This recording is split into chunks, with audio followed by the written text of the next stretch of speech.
Have you set the pitching plan for this weekend? We sure have. Our rotation this weekend against Oklahoma is going to be Griff McGarry, Chesden Harrington, and Mike Vassell. I'm excited about those guys. Certainly, all three of them have some really good experience in our uniform.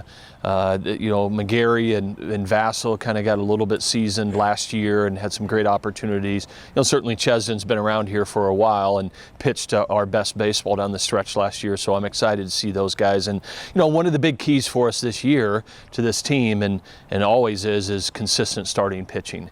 And so hopefully starting out this weekend and then beyond, that those guys as well as others are going to be able to carry the load for us and get us off to good starts. How much untapped potential is there in this pitching staff? I think there's a lot of potential in our pitching staff. Certainly, we return a number of guys that had some good experience for us in the past.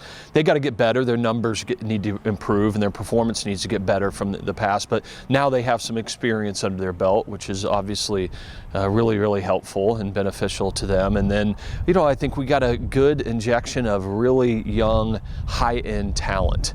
We've got some first-year players and some transfer players on the pitching mound that I think are going to make significant impacts for us right out of the gate. How about the back end of the bullpen? Yeah. What's the plan there? Well, as of right now, Andrew Abbott's going to pitch at the end of the game for us. He'll be our closer. I also like the emergence of Stephen Schock, a transfer pitcher, a fifth-year graduate student here that has really, really pitched well in the fall in our preseason. And I think he's going to give us some good flexibility. He's a guy, because he throws sidearm, he could pitch all the time. And, as well as other guys. Kyle Witten's back, who closed a lot for us last year. And there's just a lot of really great options, I think, that we can mix and match out of our bullpen and keep our guys fresh. You mentioned the last time we talked not having a starting shortstop set yet. Do you have that position, so the other position battles kind of figured out at this point? I do. Nick Kent's going to start off as our shortstop.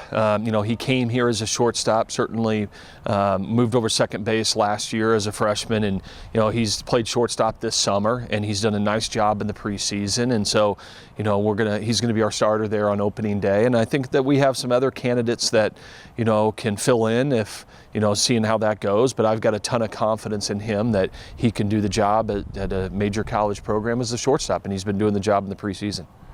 How has Newell looked? Chris Newell is an exciting player. He's got great speed. He's a true center fielder that can run it down. He's got a great arm in the outfield. There's some really great potential with the bat. But right now it's inconsistent, as most first years are. He'll drive some balls out of here in BP that you're like, oh my gosh, the power potential is really special.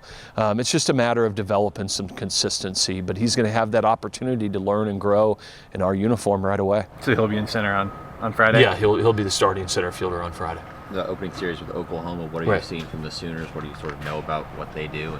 Yeah, well, we've played them a little bit in the past in the NCAA tournament in my time here, and they have a really storied tradition baseball program there at Oklahoma, and so I'm excited. They're ranked in the top 25.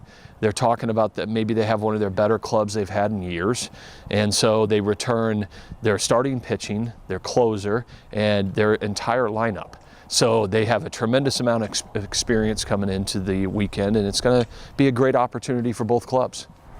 In the past, we have played some really good, powerful teams. Florida State comes to mind early in the season, East Carolina, teams like that. Do you really relish the opportunity to play these teams early so that you can see what you do well and maybe the things that you need to work on a little bit get exposed a little bit? Well, I do. I think it's a great opportunity to play high caliber opponents right out of the gate. I'm not so sure I believe in the saying that you start to see where you're at right away out of the gate, because the baseball is different. We play so many games, but I like this strong competition right out of the gate. It sets the tone right away for what it's going to be like in our league, right? And then we're going to get a chance to come back home here and play a little bit, but certainly this first weekend will be a challenging opponent, and I like it that way. And our job is to go down there and try to win each and every game, but overall, if you can win the series in our league every weekend, and you can win a series like this down at Oklahoma, you're going to have a pretty special ball club. How much in consistent starting pitching? Right. a goal this season, what are sort of the keys that lead to consistent starting pitching? Well, it's throwing strikes. It's not giving away free opportunities. Avoiding, minimizing walks, wild pitches, pass balls, things like that. You look at those numbers from our club last year, and really the last couple of years, they're very, very high. An ordinary large number in those areas that we call free 90 feet, where you're giving the other team something that they really didn't earn. And so that's something that we need to curb. You're never going to eliminate it. It's impossible. It's part of the game. But we need to minimize what we're doing in those areas. And I've seen really great signs in the preseason that, we're attacking the hitters, we're throwing the ball over the plate, we're controlling the running game, doing things where other teams have to earn their opportunities. And that's what I want to get back to. That's been a trademark in our program from a pitching standpoint, is that our pitchers have made the other team earn what they get. And so that's our goal and focus from a pitching staff standpoint, not only this weekend, but the entire year.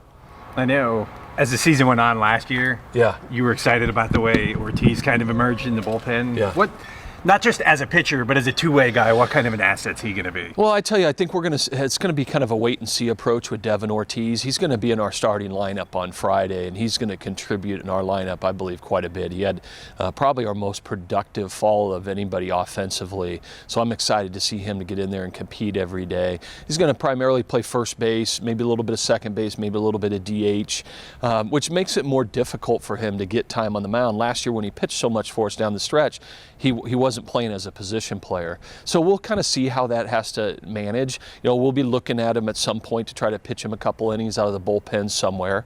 He can handle that and manage that, but first and foremost, he's going to need to drive in some runs for us. Does that go back to some of those new pitchers you brought in, that it allows you to have that kind of flexibility? It does. We didn't have as much flexibility last year, and so Ortiz got a lot of great opportunities and did a great job for us on the mound. This year, I think there's some more candidates. We have more depth, more quality of depth on the pitching staff standpoint, and maybe that allows us to not have to use him as much on the mound, especially early in the season. But we'll see how it goes, and then maybe he'll be fresher as we go down the stretch run.